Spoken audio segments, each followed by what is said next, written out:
G'day, ZiggyD here, back with another Path of Exile Awakening beta video for you guys. There's going to be a wipe tomorrow, so I thought that before that happens I should show you guys the progress I've made on my Eldritch Battery Cascade, which show you guys a bit of the build, let you have a look at some insight into building characters in the Awakening.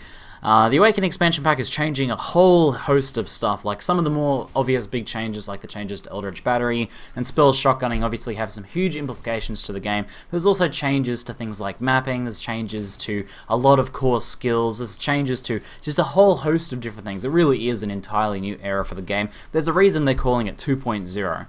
Now, I'm not really going to do a fancily edited build guide video for you guys for this one, since this is just a beta build, and most likely a lot of this stuff will change, but it'll give you guys some interesting insight, perhaps, into some of the ways which you might be able to create characters in the Awakening.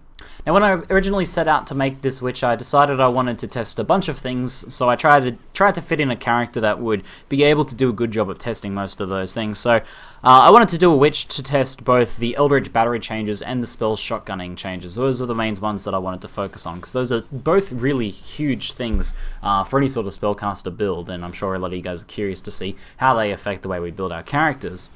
When I leveled with Freezing Pulse, and I eventually switched to Glacial Cascade for the purposes of leveling, while testing out a bit of Freezing Pulse for leveling. By the time I got to Cascade, I found that to be a far superior skill than Freezing Pulse. I do think Freezing Pulse needs some work, and I've given my feedback to the developers for that particular skill. At endgame, I also tested Fireball on this character as well, and I also think that that does need some work as well. So that's going to happen quite a bit with a lot of these skills that relied so heavily on shotgunning in the past. They are going to need some work. So, with this, once I discovered the changes to Glacial Cascade, I decided that having tested some of the shotgunning skills I wanted to test and given my feedback to the developers based on that, I decided that I wanted to instead focus on the Eldritch Battery side of things, focus on how do you build characters survivability-wise post-Eldritch Battery changes. And also I wanted to test out and get a feel for the new Glacial Cascade, which I think is extremely powerful. So on the live servers currently, Glacial Cascade is already quite strong. And then it got a 30% damage buff, I think, on the beta. It's about 30% increase in damage. And then on top of that, it now travels through pretty much anything, except for really full-on walls, like proper sight blocks. Anything else, like stones, gaps, anything that you can shoot over with like an arrow, or you can shoot through gates and walls and things like that, Cascade now travels through. When I played Cascade in the past, I really didn't like the skill. I had fun with it for leveling, but I really didn't like it at endgame. But it was powerful. It just, the mechanics of it were really frustrating, and the fact that it got blocked on pretty much everything, every little tiny marble or pebble on the ground, or upturned root or something like that, would actually block Cascade. It made it really frustrating to play in a lot of different maps. Open maps, kind of okay, hallway maps, kind of okay, but when it came to anything kind of more complex, more cluttered, things became much more awkward. So that has been fixed, that has been fully fixed, and that change alone makes Cascade worth playing even more so, because it's already a decent skill, and then changing that made it even better. But on top of that, the damage buffs, and then on top of that, the addition of Herald of Ice. This is not beta specifically, but the addition of Herald of Ice means that the AoE of Cascade is more effective, and then this is a beta specific change. Mobs tend to group up more now. So they changed the mob AI and the way the mobs spawn, and they'll now group in much tighter packs. So you can, when you're playing, you'll really notice this, because you'll see that mobs form much more defined packs of enemies. So they'll have a higher tendency to walk towards each other, to walk towards the center of the group. And that means that enemies are much more clustered and much more tightly clustered, which means that the effective AoE of Cascade, which is very narrow but very long, is far more effective. Because that was kind of always the drawback of Cascade, is that although when you scale the AoE up, it gets really long, it gets incredible range, like off-screening easily, even without a Carcass Jack, which is what I don't have that on my character at the moment.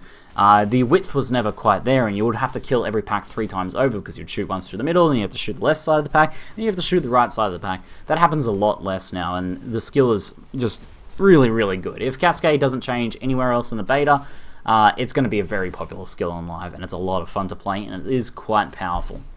So this character is also testing out the Eldritch Battery changes. Now, before I get too in-depth into that, one of the core advantages of Eldritch Battery now, with its redesign, is the ability to run an extra aura, or the ability to run auras with very little investment. So it allows you to reserve all of your mana pool, or close there to, and then not have to cast off mana, or not have to scale mana, or anything like that, and have to put only a little bit of investment into getting running. Eldritch Battery is in no way finished, and it needs a lot of work. I've discussed that in previous Eldritch Battery videos, and I do fully expect it'll be getting changed quite a bit throughout the beta, probably in tomorrow's wipe.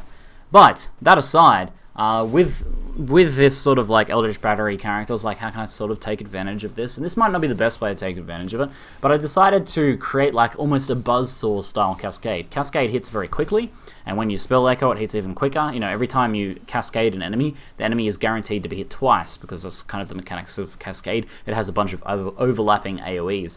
Now, because of that, I was able to use Herald of Thunder, which adds flat lightning damage. I was able to use Herald of Ice, which adds flat ice damage and also explodes with ice damage as well. And then I was able to add Anger. Now, Anger has been changed. Both Anger and Wrath have been changed. Both of them now affect spells. Now, Wrath provides a percentage scaling of lightning, so I couldn't really use that, but Anger provides flat fire damage. So I'm running 3 auras that give flat elemental damage to Cascade. And that's kind of the way I wanted to scale my damage. A lot of cast speed, a lot of, you know, a bit of efficient spell damage here and there. Trying not to get too much elemental damage, but where I could, elemental damage over like specific elements, since I'm stacking different elements, and then a bit of crit scaling on top of that as well. Now this worked out very nicely. I was running a 3-link damage-wise. I was running, and that was not a good 3-link either, I was running Spell Echo, added Lightning, and that was it. Linked to Cascade. And I was able to push well into maps. Now, I've since then upgraded to a 5-link, and I'm currently now running Life Leech, increased critical strikes, increased area of effect, and spell echo. So not the best setup. Like I opted for critical strikes over conk effect because I really dislike the reduced AoE, and yet the damage is still really good. It's partially thanks to the damage buff that Cascade has received, but also due to the fact that I can run an extra flat elemental damage aura that I couldn't run before. So that actually worked out quite nice, this idea of doing like a buzzsaw spell. And I think this idea could be played with a little bit further and taken a little bit further as well. So now let's talk about the current state of Eldritch Battery in the beta, and again, I fully expect this to change quite a bit, because Eldritch Battery in its current state in the beta is okay. You can work it, and it works pretty well on like budget characters, but it has limited late game scaling. For example, you can't take things like Vile Pact with it because it forces you into using Zealot's Oath. Invalesco and myself have both tested using like the Essence Surge style of managing Eldritch Battery ES, but it really doesn't work at this point. So there's going to be some changes that will be made in the beta, I'm 100% sure of it. But at the moment, I do have a working Eldritch Battery character in the beta, so this is sort of like a rough proof of concept that there are some ways that you can build to make it work, and it works out okay. As I said, this is like a pretty nice budget character. I've built this character entirely self-found essentially, because the beta has almost no trading going on, so all this gear, except for the 5-link, I found myself, and I was using before that, you know, a 4-link that I found myself anyway. So like you can use this currently to make a pretty effective budget character that has pretty good damage. So let's talk a little bit about what Eldritch Battery does currently. Eldritch Battery, instead of converting Energy Shield to mana, puts the Energy Shield pool on top of your mana. So instead of spending mana, you first spend any Energy Shield that is available, and that has the same mechanics that Energy Shield usually has. So as you cast your skill, the Energy Shield wears down, and then after a delay, it'll have a very rapid recharge. That's a delay of default by 6 seconds, which is quite long, and then it'll eventually recharge. That mechanic is not very friendly for spellcasting, so you kind of need to either reduce the delay by a significant amount, get it well below 2 seconds, or do things like use Zealot's Oath. Zealot's Oath is the way that I've found to effectively build an Eldritch Battery character in the beta currently, and what this does is it applies life regeneration to your Energy Shield. Now, with Zealot's Oath, I have 2.2% life regeneration on the tree, which is not enough to support my skill casting. As you can see, it's not regenerating at the same rate that I'm spending. Now, in meta, that would be really bad, because you usually only have a small amount of unreserved mana. Most people have like 100 to 200 maybe, and then you need to make sure that your regen exceeds or is very close to your spell casting, so that you're not actually going out of mana, usually exceeding it by a decent margin, so that you have enough time to regenerate. And that requires a bit of fine tuning and a fair bit of investment usually to sort of get that working, but you know, it depends on how you build your character. Oftentimes that's achieved with things like clarity and percent mana regen. Now the difference with energy shield is that you have a large pool of energy shield. It's very easy to get like 700 to 1,000 energy shield. So that's a much larger pool, so it takes longer to wear that down.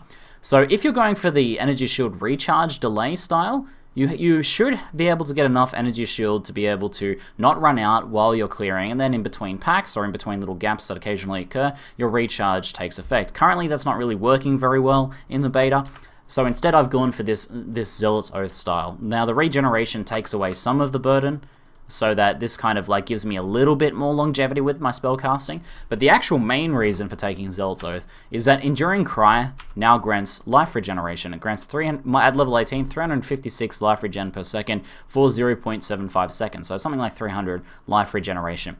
Now, there's a 4-second cooldown on Enduring Cry, but with that amount of life regeneration, it's quite a large amount of ES, or quite a large amount of mana in this case.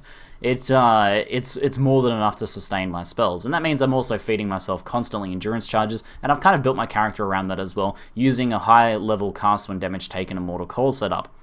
So that kind of transitions into the next point. You know, I've got Eldritch Battery working, it's functional, it relies heavily on Enduring Cry, and to make Eldritch Battery in the current beta work, you are kind of shoehorning yourself into running Zealot's Oath and Eldritch Battery. So that's kind of what you're shoehorned into. Now, again, I fully expect that to change. I think it absolutely needs to, because that shouldn't be the only way to build it effectively. And there may be a few other ways you can build it, but it's very niche at the moment. It does need opening up. Now, this one's come up a lot. The defense. How do you build defense? Now, I do think that Zealot's Oath. I do think that Eldritch Battery has some potential with Mind Over Matter. Now, it's not going to be as strong as the current Eldritch Battery Mind Over Matter combination, which also allows you to run Arctic Armor, because I don't think this Eldritch Battery Mind Over Matter in the beta or in the expansion would be very strong with Arctic Armor. It's much too higher investment to get both of those things running. But I think there's some synergy there. It won't be as good. Now, the way you currently build Mind Over Matter is you leave, like, 700 to 1500 unreserved mana, maybe a little bit more on some characters, and then you have very high mana regen. And the idea is that you take hits pretty rapidly, but your regen sort of takes the burden there. Energy Shield's a little bit different. It would you would have less regen. You'd have a lot less regen if you're using something like a Zealot's Oath setup, or if you're using recharge delay. You'd have to wait for when you're not taking damage, which is pretty feasible. I mean, people do that with ES builds all the time. But you would have a much larger pool, so it's kind of like an interesting little trade-off there. Now, I can't really think yet on too many cases in which that would be worth it, but it is a potential option. Now, I just mentioned that because I want to say that, maybe there's still some EB Mind Over Matter, though I think mostly Mind Over Matter and Arctic Armor defensive styles are going to be built on mana now, and that is totally possible. They did reduce the cost of Arctic Armor. But this brings up the question, because a lot of people feel that Arctic Armor Mind Over Matter is the only way to defensively build a spellcaster now. I think because that's been so popular and so strong for a while now, and it's such a very easy setup to run, and it was, not too high investment because of Eldritch Battery and for the amount of power it gave you, people kind of forgot the other ways that people used to build spellcasters. This character doesn't rely on Arctic Armor or Mind Over Matter, and it's done a pretty decent job. It's done a pretty decent job of staying alive. Now, the ways I'm doing that are by using some armor gear. I've switched out to a much worse chest now, just to test with a 5-link, but I previously was running a high armor 5-link. And then, just a bit of armor from hybrid gear. You don't need a lot of ES on your gear at all to be able to have a decent ES pool. I've got 940 here. I could get away with less than that, that's fine. Or, just with better gear, because as I said, this is kind of self-found gear, you'd be able to do just fine. But stacking a bit of armor is the first step. That helps a little bit. That helps avoid some of the, that helps mitigate some of the damage. You could go the other route and stack a bit of evasion if you want to instead evade some of the damage, though I kind of like going armor because that also helps with physical spells. The next layer is I'm using a Chaos Golem. He's a new addition just here. He tanks for me. He draws away aggro. He draws away a lot of hits that would otherwise be going for me. So he himself is a defensive mechanic. But he also applies a 4% buff to my physical mitigation as well. So that's like a flat 4% as well. Whereas armor kind of scales depending on the size of the hit. The Golem gives a flat 4%, so it's like I'm taking 96% of damage. Now, I also have 4 endurance charges. That didn't really take me too much investment. I was already getting this life. I just spent 2 points to get that one. I'm constantly casting Enduring Cry, so that gives me another 4%, each charge there for 4 charges. So that plus the granite plus the armor that I have, golem plus charges plus granite, gives me pretty good. I sit around 70 plus physical damage reduction with my charges up. So that works pretty nicely for mitigating the vast majority of physical damage. Now, although my armor amounts are pretty low, and for armor to be really effective, you need to stack quite a lot of it. A lot of my physical damage mitigation is through flat percentage mitigation. So, you know, I mean like that golem mitigation and those endurance charges, which again function a little differently to armor. Now on top of that, I'm able to get a little bit of block. I have some spell block here on the tree. That was pretty nice to get. You know, I'm sitting at, you could get a lot more, but, you know, I'm sitting at just, what am I sitting at? Just the block from my shield, essentially, and a bit of spell block from the tree. So I got 26 and 7%. That's another defensive layering there, which helps out quite a bit. I'm also using Ground Slam linked to Fortify. This actually works really well because I'm scaling AoE on my character. It kind of synergizes pretty nicely with that. Now, it does take a little bit of time to use, but the defensive power of 25% mitigation from Fortify is really powerful. So I use that on more dangerous packs. And although my accuracy is really low, 61%, with Ground Slam hitting so many targets, it's pretty much every time I use it against a pack, I'm going to get that Fortify buff. Now I use Fortify to deal with dangerous packs, and I also use it to deal with Reflect, which is kind of nice as well. So 25% reduction to the amount of Reflect damage I take means that Reflect is essentially a non-issue, which would otherwise be a bit of an issue in some cases. So that's pretty nice. And then the final sort of layering there is, you know, your typical life setup as well. And of course, on top of that, since I'm an ice spellcaster, I'm also chilling and freezing enemies all the time. You know, killing or chilling or freezing enemies before they can get to you does help keep your survivability up quite a bit. So all this worked together, all this came together to form a pretty decently tanky character. I've been able to do some pretty decent levels of maps so far. You know, I'm pushing up into the maps have sort of changed quite a bit. But, you know, I've done some of the higher levels, 75, 76 that I've gotten to so far. Obviously, I haven't been able to test this in the highest levels of maps now. They go up to like 81 or something now. But you know, it's something that you could potentially take forwards with better gear, and it might well work. But I think there's some potential there. Now, the thing is that this is a very active playstyle. I mean, I use Enduring Cry all the time as I'm fighting. I use, you know, I have to make sure my golem's up. I use Ground Slam to get Fortify buffs. I stay active. I make sure I'm freezing enemies. It's a very active playstyle. Now, it's exceptionally fun. This, for me, has been one of the most fun characters I've played in a long time because it's so active. You really have to do everything to keep your character alive.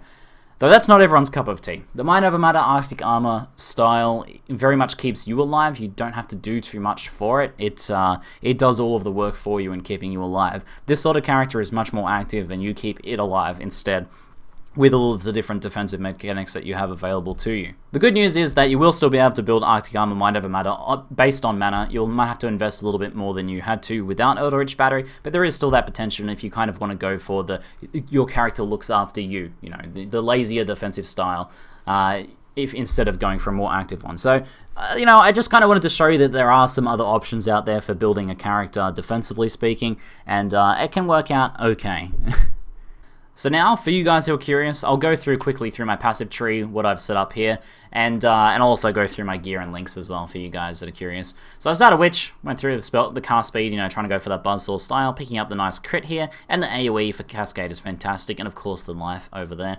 Going up through the power charge, I am able to take advantage of this jewel here. I'm currently just using this Cobalt jewel here that I managed to roll. That's okay. It's an additional block chance, bit of crit chance, bit of crit multi, and a bit of energy shield there as well. You can get some pretty insane jewels, so you can take advantage of a jewel pretty easily here and over here in this build. So there's some nice, easy to obtain 2 points to get a jewel setups just there. Coming down through here, obviously getting the life, coming through and getting Arcane Potency. Arcane Potency is not the best cluster, but you know, it's a bit of extra crit. Getting the power charges here, going in through Light of Divinity, very nice cast speed spell damage node, into Elementalist, which is you know, affecting all of my damage, trying to avoid things that are specific damage as much as I can. So for example, not getting cold damage, not getting the cold stuff in here, because I'm not just dealing cold damage, I'm dealing lightning and fire as well.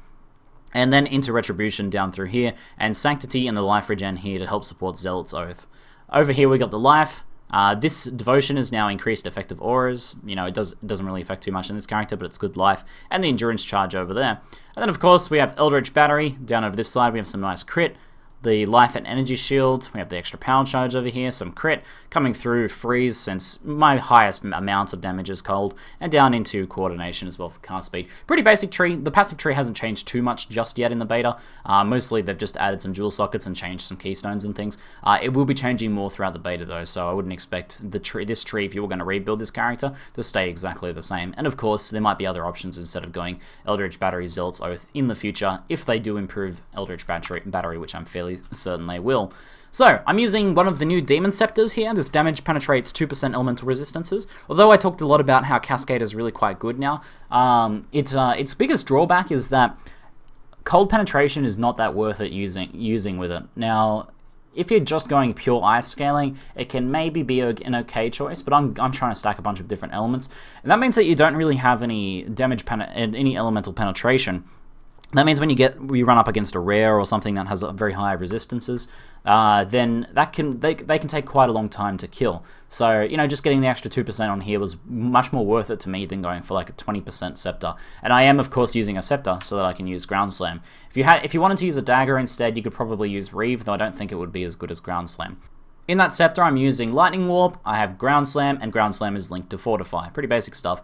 Shield is just very basic. As you'll see, a lot of my gear is really not that good. As I said, most of this stuff is self-found.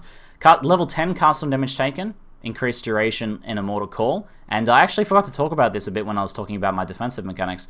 But the Immortal Call setup does work in the new expansion. Although they removed Enduring Cry from the cast on damage taken setup, it doesn't work with that link setup anymore because it's not a spell, or cast, it's now a war cry.